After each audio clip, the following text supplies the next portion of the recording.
Stage. It's like watching Billy react subtly sometimes. It just brings me joy. Anybody here go to Chicago convention? Anybody go to the Chicago? Great, I'll talk directly to you then. So boot update, I think this is important. Billy's wearing the boots. And so if you didn't follow Chicago, Billy and Mike both wore brand new boots to the Chicago convention. It was a break-in boot con. We called him Bloody Arches Moran because it was a grisly scene watching him walk around. And now, but look at him, he's very, look at, do the squat for me. Yeah, that's great. You can kind of do the heel raise, is great. It's all worked great. Billy's feet are back to functioning, very little gauze in those shoes. And you can barely see the blood stains unless you get right up close to him. And then I wore my matching boots. So a lot of people are stopping us in the hallway if they're just looking down and they'll go, Billy? Oh no, it's Rich. I mean, they're confusing us because of our boots. It happens all the time. But nobody, and I mean nobody, on planet Earth is wearing the shorts that Stephen Norton's wearing today. Including the manufacturer of those shorts.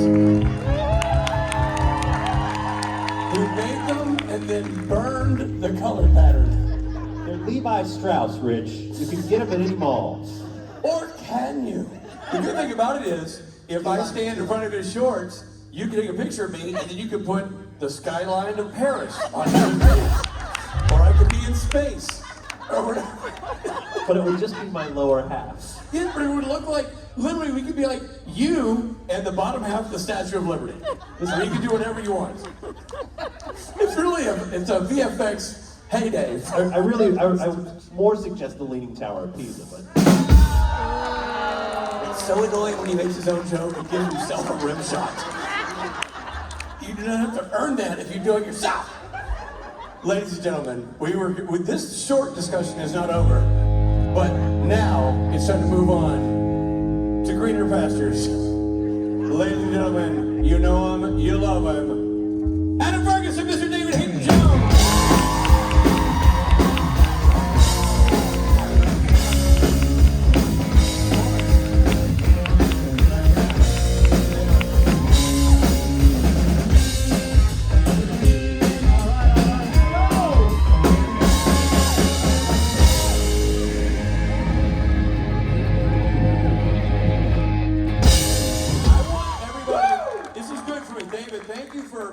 Dressing the way you dress today, because this is what shorts should look like. I just want to show people. Whoa. Hey, come on, Steve. Let's do a little short off. When you have calves like these. No, he's a gift to many nations. This man. They're not implants. I promise. Good stuff.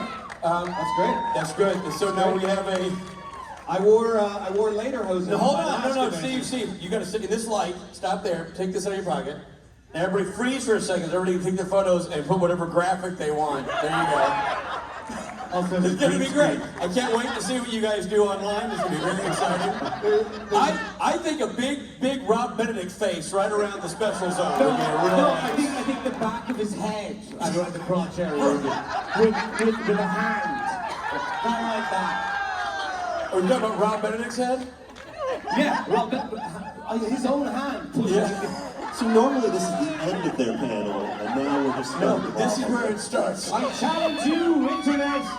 You know it's going to be a good panel when Adam says something and David's flummoxed. Oh my God, you can only go up from here. I got nothing. Adam and David. Thanks, guys. All right.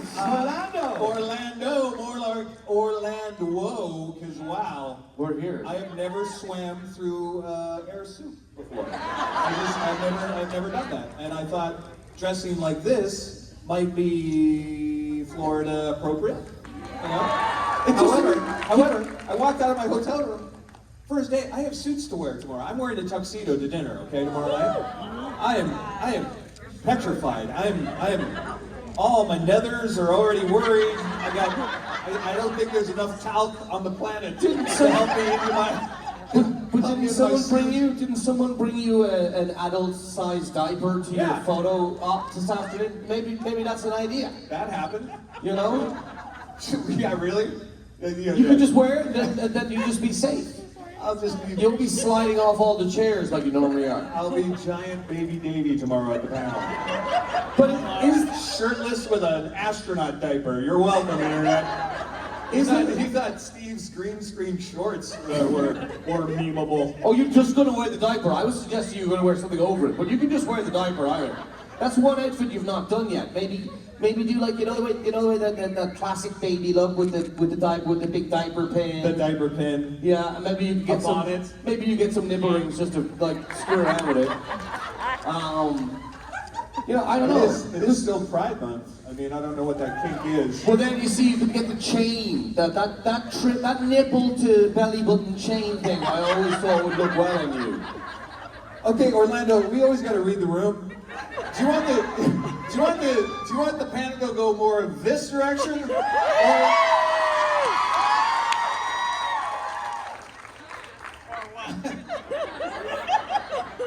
Or You asked for it.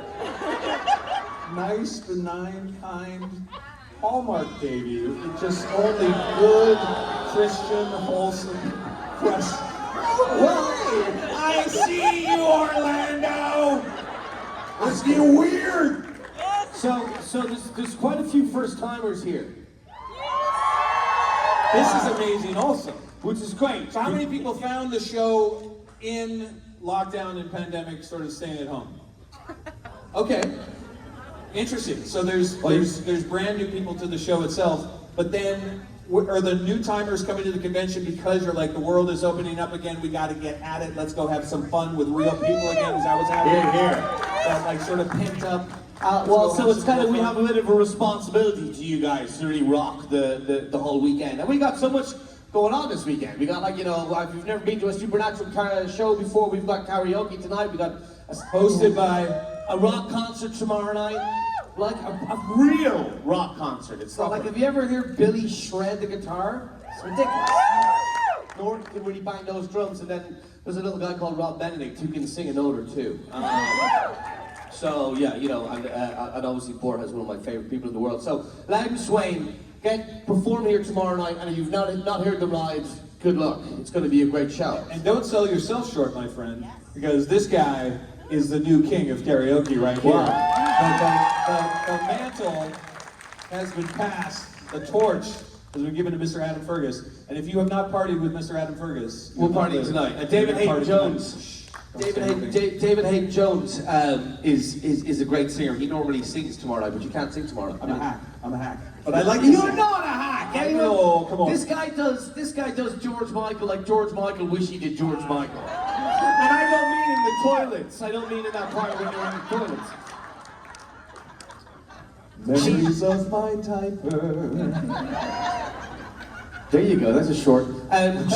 Should we take a question? I think we should take questions because generally we always have great questions and they always turn into frivolity and improv and fun. And I think that's what we're here for. Okay, stage right is a bit shyer. Bit so lean. We got to. Don't be afraid. Don't be afraid. If you got the stupidest question, there's no such thing as stupid questions. If you've got like a question that you're afraid to ask or you're just scared, just come up. We're friendly. We don't bite that much.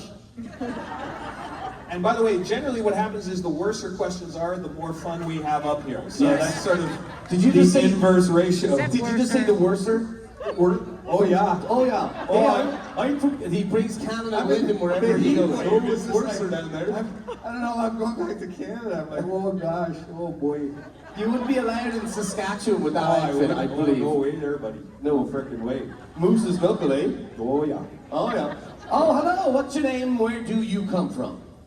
Hello, my name is Maria and I'm from Lakeland, Florida. Maria Maria. from Lakeland, Florida. Welcome to the con. Yes, sir. I really don't have a question. I just wanted to hear your lovely voice. Ah, I presume you're talking about me and not David. His accent is just woos everyone, and mine is just like. It's made up. I'm actually English. No, it's not really. But I did want to request my awesome daughter is behind me it's her birthday this weekend, so this is her. It's your birthday? Well, happy birthday. Happy birthday. Is this your first ever con? No, you're all had at cons. Do you have a birthday wish you would like to share with us? What did you have a wish that you would like either to happen this weekend or you know, in your life for the next while? I hope to have a great convention because I had like a hard time in my life recently. Oh, I'm so sorry. So I hope like this birthday weekend is like really great for me. Oh, well, 3, 2, 1.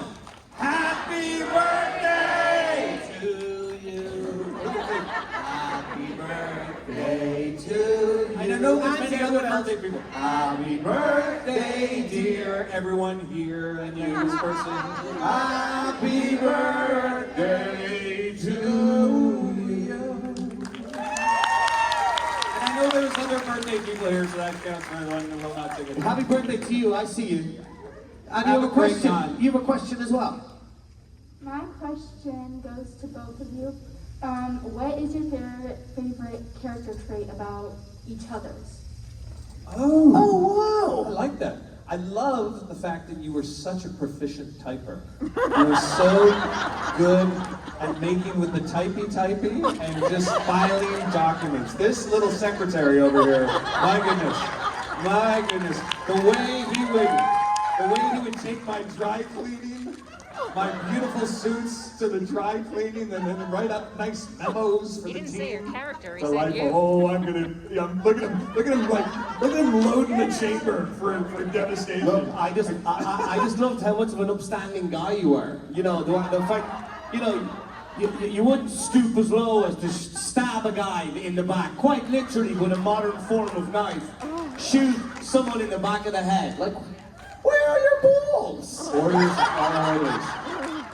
Do you know what I mean? Oh, that's my favorite Ketch character trait. He just had such big kahunas that he was afraid of an accountant. He was so afraid of Mick Davies that he had to shoot him in the back of the head. Oi, we all know who had Ketch's balls. That was Dr. Hess. Yeah. Who then lent them to Mary. What?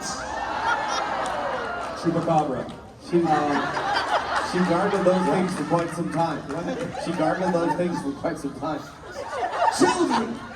Well, think of the Hallmark children, Adam. Not today. We're at no fucking Hallmark convention. We're at a supernatural convention.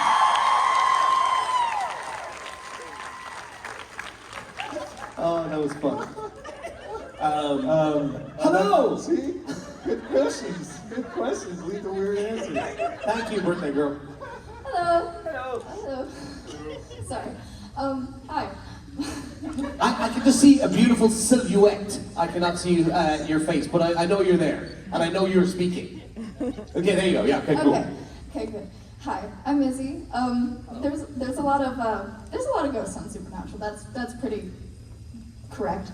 And I'm just wondering if you guys have any ghost stories of your own, or any ghosts you have seen. Like, if you've ever seen a ghost. Oh, that's a great question. Can we do a poll? How many people believe in ghosts? Yeah, that's a lot. We are at a supernatural convention. Well, no. But how many people would like the proof, but they're open to it? That's me. Sorry, what was the last part of the question? Who people don't necessarily believe, they would like to see more proof, Okay, yeah, but yeah. are open to the idea. One thing's for sure, I'm not going to say all the shows because I know I'll insult somebody, but many of the shows that I've seen on ghosts, I've never seen a ghost in any of these TV shows. Like, they're like, oh, he was there! There's a lot of green screen night camera Did you see footage. that? No. The pipe just banged. Yeah. There was a pipe. Someone flushed the toilet. Yeah, of course. But was it a ghost who flushed the toilet? I do find them intriguing. I do. Do I have a ghost story though? When I was scared shitless of everything as a kid. I was so scared. Like, you know, I shared a room with my older sister, who's like 2.5 years older than me, until she was like, I don't want to share a room with my kid brother anymore, so she got her own room. And I was like so scared for the first, while being in there on my own. I would always get my duvet and I'd bring it up. And my parents did like it was a bungalow, except my parents' house, bedroom was upstairs. So I'd like crawl up the stairs because they'd be asleep and I'd sleep just at the end of their bed, because I knew if I wake them up they'd get so pissed off, because it would happen often. But there's one that, like, I was convinced, there was a big long hallway, and I was convinced that there was a werewolf at the end of the hallway. Convinced. And so much so that there's no werewolf there. There is. There's no, I get out of bed and I'd look out around the corner, okay, no, there's no werewolf there. But then I'd be afraid to get back to my bed in case he got me, so I'd jump from like here to get onto my bed in case he was underneath my bed. And then one night, I swear to God, one night I woke up and my bedroom was like, the banisters to my parents' room were right outside my door. And whatever way my dad had left his jacket on the banister and the light was shining onto the jacket, I woke up and I was like, I was fucking right, the werewolf is there! It was the werewolf. And I screamed the house down, and then, my dad came down and, like, it turned out it was only his jacket. And then I actually got over it. Because it had to bring me to that point where the werewolf, I actually saw him. He was right there. But then I was proven wrong. That's wild. You just jogged a memory for me. So I've never seen or experienced a spirit in that way. I have talked to aliens and other life forms, but I was also really high.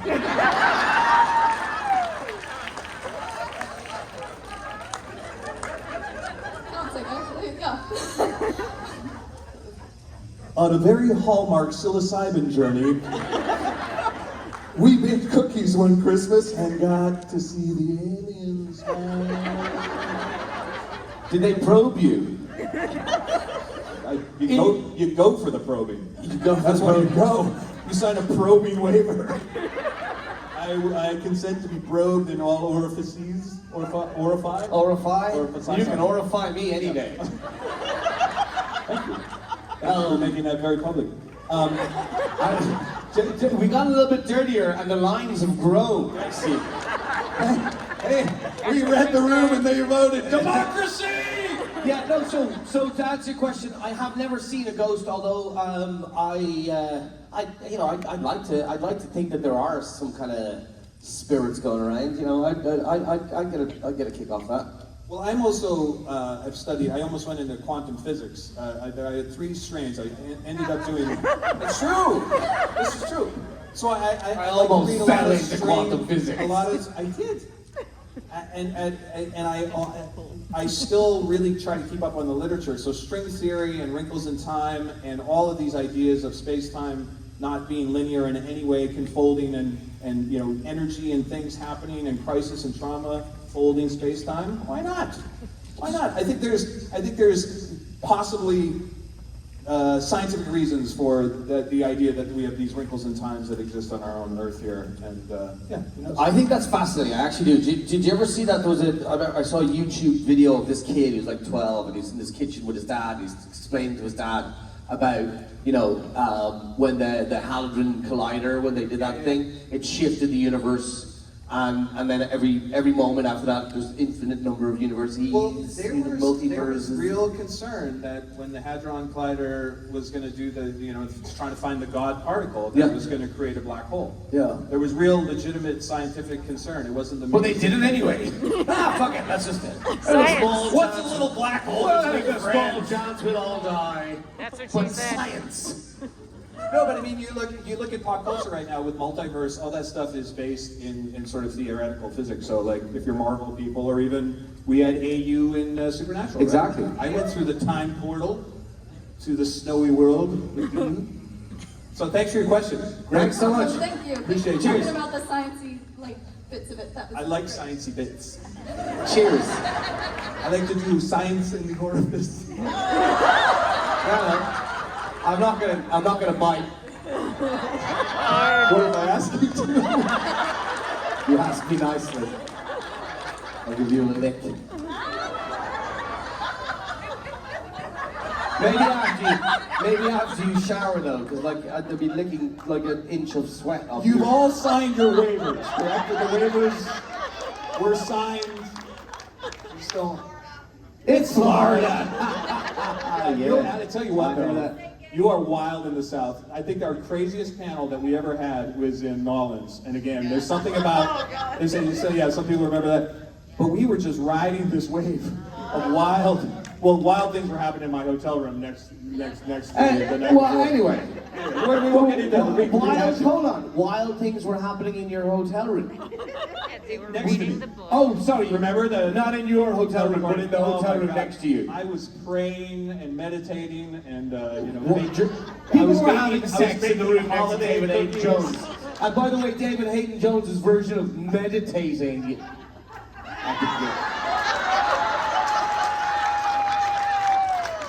Outrageous. He would meditate on this. Outrageous. Oh, please be quiet. Hi, how are you? Hello, I'm pretty good. My name is Danielle, and this is my first ever Supernatural. Hey, welcome. How's it going so far? It's pretty great actually. Good. We'll take the actually out tomorrow and you'll just be like, it's pretty great. It's gonna blow your head off tomorrow. I was actually originally gonna say I've never seen a Men of Letters in a Hawaiian shirt. I was gonna ask if you were undercover, but that shirt's already been covered, so I'll ask a serious question instead. Okay. The British Men of Letters and the American Men of Letters obviously operated very differently. You know, one got attacked by Abaddon, and then British Men of Letters were kind of, well, evil. We just didn't take any shit. Yeah, I wanted to ask, did you guys like watch any previous iconic episodes, like maybe the one with Henry Winchester to prepare? Like, how did you kind of like get into the lore of the British Men of Letters, knowing it was going to be run differently than the American one? Well, for me, doing the research was thank goodness for streaming, and thank goodness for YouTube, and thank goodness for 2 wiki sites you have, right? That you have 2, maybe hopefully not competing supernatural fandom sites that give you all the canon and the character. So I did a lot of reading that way. The other thing I did was, what's nice is Phil Segrisha was doing my first episodes, so he knew he gave me so much lore and all that sort of stuff. It was also kind of pretty much on the page. They had teased it out pretty well in terms of like what the difference was. Now, from what I understand, there's going to be a lot more Men of Letters history and lore that's going to go into the Winchesters, which is going to be exciting. So we're going to get more canon on what that whole global relationship on the Men of Letters lore is. So I'd be interested in that. But yeah, Gil was the first person I ever met at a con in Rome, and I just watched all his YouTube clips of Henry, right? No, wait. Yes, Henry Winchester. Henry the Great, though, right? No? Yeah. I'm correct of that. The grandfather or the great grandfather? Yes, he was their paternal grandfather. Paternal grandfather. He wasn't like a British king back in the day. Like, you know, he wasn't Henry But the it was Great. interesting to see how they were a little more buttoned up too back in the day, and then it kind of got a little wild, and then Well, it was the 50s. Exactly, but they had to also rediscover it. So I think what was interesting too is when I learned about the tattoo and sort of did research on the tattoo, and just when you kind of get into ideology and brainwashing and almost quasi-religion, that's where I really kind of keyed into what the British version was going to be. Does that make sense? Sort of the Knights Templar, but you know, people do savage things in the name of religion in history, right? And ideology. And currently? We try to keep the purity test, right? And sometimes when you're trying to do the best thing with a very narrow focus, you can do much side damage, and I think that was a big theme of the British Men of Letters. Yeah, and I would second that. I like everything that Dave said. I didn't watch as much of the show in preparation as I think that David might have done, but I also, you know, in my experience working on TV shows, you can talk to directors, you can talk to showrunners, but the people that know most about the show are the people that have lived it for the last 15 or 12 years as we were. And Jared Jensen are encyclopedias of knowledge, as you well know, on the show. And they like, you know, there was no such thing as phoning it in on episode 258. Like, they were just, every day they would be there and they would know exactly what they would think your character would have done and the reason they would have done it. So you're talking to the experts on a daily basis. So, and as David said, it was on the page, and you quickly got to realize, reading the episodes that we were actually in, where our place in the world was, and you know, how we were ruthless in the, you know, like at the attempted annihilation of all things, you know, monsters and in our hunting exploits back in the UK. It set up when we met the Winchesters and that they were so different to us, that was the dynamic was to be there. And so that's what makes for interesting television is that kind of juxtaposition and the reason that there's a kind of a to and fro. So yeah, it was The nice thing too was they were inventing this new piece of the lore as we progressed. So in some ways, you have a lot of liberty because you're sort of brand new to the world and the canon. So just knowing a bit of those roots, but then also knowing it was a whole different paradigm that you're bringing into the show. It was kind of give you a lot of freedom too, if that makes sense. Yeah, that's 100%. Yeah. Great question. Thank you so much. Thank you. Thank you. Appreciate it. Hi. And that's a round of applause. Hi. So my question is, if I was to invite you both to a party, what would your party trick be? Oh, David, you got that banana thing that you learned in Bangkok? Oh, is that what we're calling it now? Bangkok? I thought it was Adam Cock. Ouch. Oh, that's too far. Okay. We found the line. I crossed it. I'm never working again. You got that thing you do with the ping pong ball? That's your thing, man. Is he Winona Ryder? I have this weird party trick. Well, I have two party tricks. One is I have an extremely rubbery nose that has no bone in it, and I can flatten it to a very disturbing degree. I don't know if I should share that. I feel like that's... Well, listen, as long as it's finished with nose. But the other one I could do, which I figured out when I was 11, because what else you're going to figure out at 11? Is, how your body works. I figured out something at 11. 11? Yeah. Oh, nice. You got to put your jump on me. Let's make cookies. I figured out how to, oh, this is going to be good, shoot my salivary glands multiple feet from under my tongue. So literally, I could force my two salivary glands under my tongue to ejaculate, if you will. There was no need. Come on. You were just going to beat me to it. Have you done that? Used to be able to do. No, but hold on. Have you ever yawned? Yeah, you know, look like a snake. You know this, yeah. So you've seen this done. Yeah. Okay, it was weird. So have you ever yawned and you just like, you're reading a book and you yawn and all of a sudden there's like saliva shooting out of your mouth? Come on, tell me that hasn't happened. Thank you. Some brave people are willing to not make me the only freak here. But so you had buddies who could do that too? Yeah. I used to be able to do this thing. Oh God, no. Don't do it.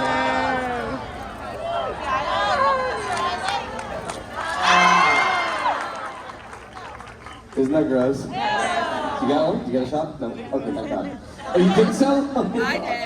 I did. And this one's not as popular now that we're like every sneeze. You're not and like cough. spilling people anymore? It's so weird. No, I was going to say the third one was. Oh, sorry. Which is I used to be able to. I always hated how fake sneezes are in film and TV. I'm like, why? The sneezing is so bad, but it's also such a hard thing to fake because it's such an autonomic biological response. So I figured out how I could make myself sneeze multiple times, and then it became sort of really fun at 11. But because I hadn't discovered your journey until 8 years later. Sneezes. Mom, I'm just going to bed. I'm gonna sneeze for a while. I'm gonna read my comics. It's like, you're sneezing a lot up there. He's a pretty good sneezer. Anyway, thanks. They do say 7 in a row is an orgasm. That's what I'm talking about. Yeah. What does it have to do with coffee? Sneezes in a row. Hi. Hi, How's it going? it's going well. Very good to see you. My name is Marie. I'm from Boston. This is my very first Supernatural convention. another one. Woo!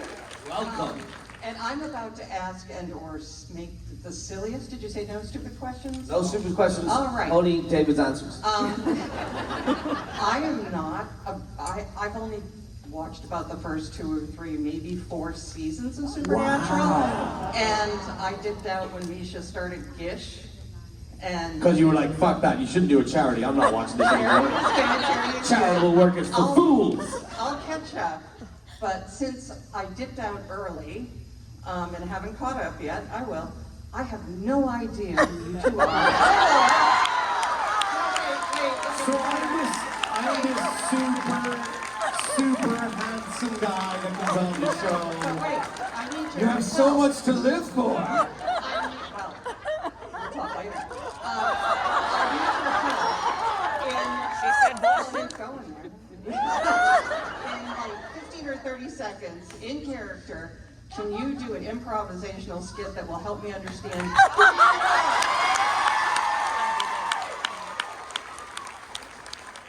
Wait, let me get up my seat. Fucking hell. Can't believe I'm sitting here yet again and fucking Ketch is not here. I've been typing up his bloody... I can't believe he's done it again. He's killed what? Hello, Mr. Davies. How's the paperwork? Okay, so what's the story, man? I'm just doing your... You know, just... How many people did you actually shoot yesterday? 45, is it? 17 for me, and I think another 30 for Dean. Hell, it's all- My. Oh, we you have should a do good your time own on the road paperwork, together. mate. Like, it's bloody hard. Yeah, it is. All this typing up, my fucking fingers are in bits. Anyway, I'm just gonna walk over here, mind my own business. Do my hair.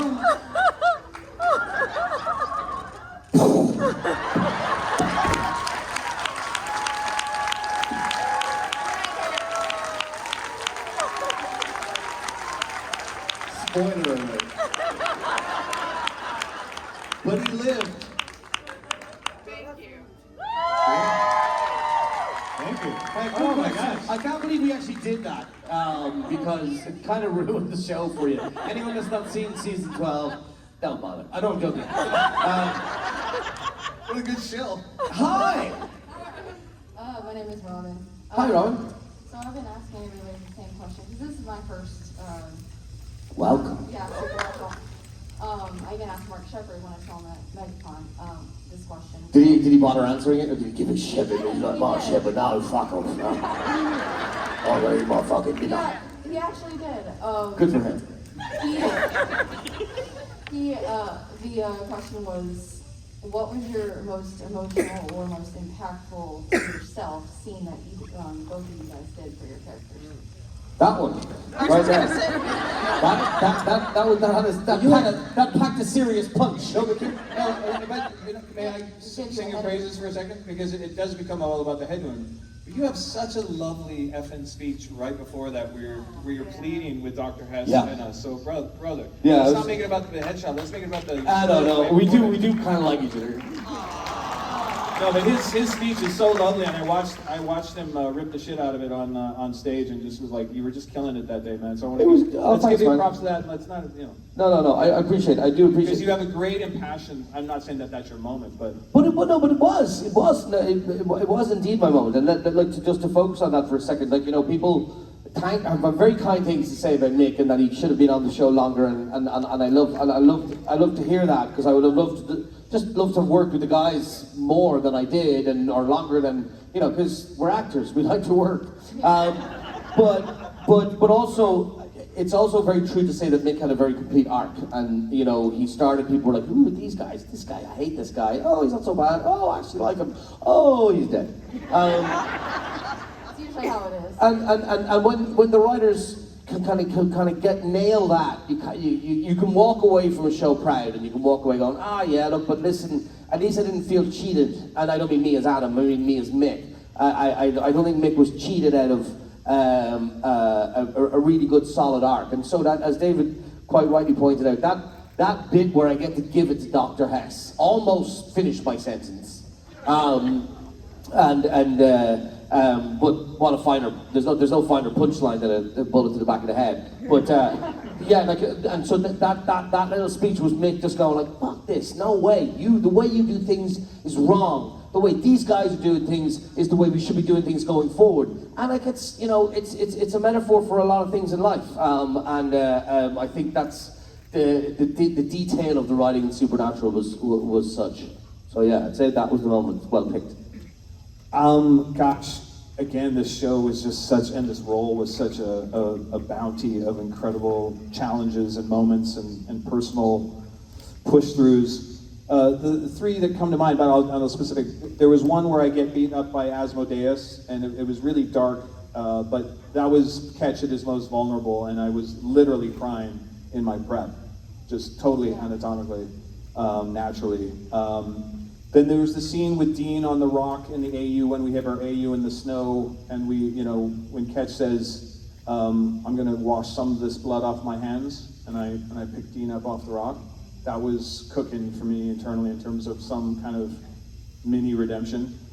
But the real one that almost really choked me up, and it wasn't appropriate for the scene because he was still, you know, Ketch is really shut down emotionally. When I was in the hospital bed before my second death, and before I literally was gonna get my heart ripped out of my chest. But the line that really gives me sort of goosebumps today, just because of the internal work I have done and hanging out with those guys, as men, the actors, and as Dean and Sam, when he goes, I need to be with my friends. And I think that's the first time he's known what the word friends means. And then he died. Yeah, well, you know, at the end of the day, if you can't be a dick your whole life and then at the end go, oh, but I want to be with my friends, and then be liked, that's not fair. That's like, you know, someone saying, I believe in God, and I'm going to be a dick for my whole life and spit and do all bad things. I was going to go further with that, but let's just do all things that are like against what the Bible preaches, and then at the end go, hey, by the way, God, I'm sorry. And he's like, well, you're forgiven. You go to heaven. But I told you you have a culture of that. I know, yeah, it's called Catholicism. At least you said it. The good Irish Catholic here. Thanks for picking up on it. But yeah. I wasn't trying to be like, she asked me what was the most... No, I know, I wanted to bring back the levity. We're getting very deep there for a second.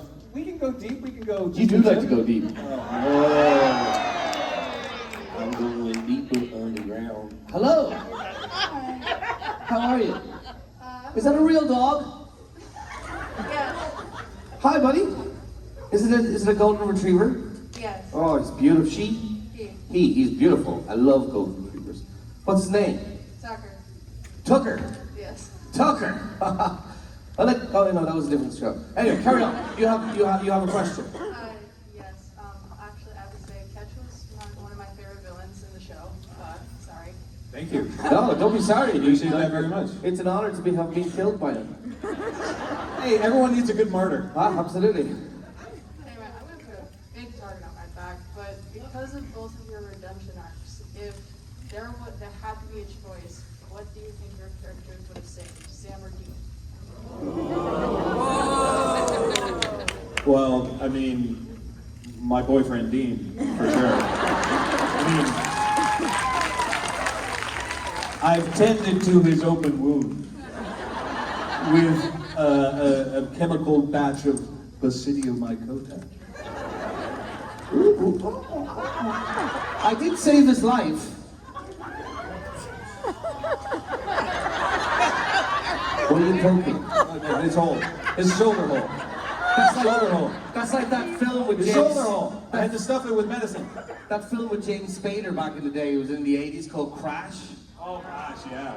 Where they went to having intercourse with other people's wounds. What? Yeah, exactly. That's disgusting, right? That's what he was just doing. Oh, what? I was filling it with moss. Oh, with who? Moss from the IT crew. Why? Thank you for your question. Did we answer it? I didn't answer. Obviously there was a special bond between Mick and Sam. So I think Mick would definitely have saved Sam because they were just the nicer guys in class. But also Mick was desperate for Dean's approval and Dean's love. I think by the end of it, he was really kind of. He was delighted that he kind of got it in the end when he kind of saved his life and killed the werewolf in Ladies Drink Free. Kind of it meant more to Mick because he already had Sam's approval and he always had Sam on side from an earlier time in the season. But I think to answer your question directly would probably be Sam for me. So at least they won't be saved, right? Great, dangerous question. I like it. Thanks. Hi. Hi guys, how are you doing today? Great. Great, thank you. So one of my favorite supernatural episodes had to be when Dean was in the wrestling ring. And as a wrestling fan myself, I'm curious if your characters were to step in the wrestling ring, would they have a gimmick or a name? Oh, see, like I wish I could answer this question with like about 5 minutes to prepare. I got one. Go. Mr. Posh. And his gimmick would be he had tearaway legs and sleeves on his suit. And then the shirt would whip off and he'd just be wearing like a nice Hugo Boss suit of shorts and a jacket sleeveless and all glistening and muscly, and he would just poking people gently. This would be like in the Royal. I suppose I would have to be known as the accountant. You could know about Nick Davies would be known as the accountant, and he would have a gimmick. Do you know the way they pick up chairs and they smash chairs over people's heads and stuff like that? I'd pick up a typewriter and just slingshot someone in the back of the head out of the ring. That's supposed to be would be my super skill. I would totally pay to see that.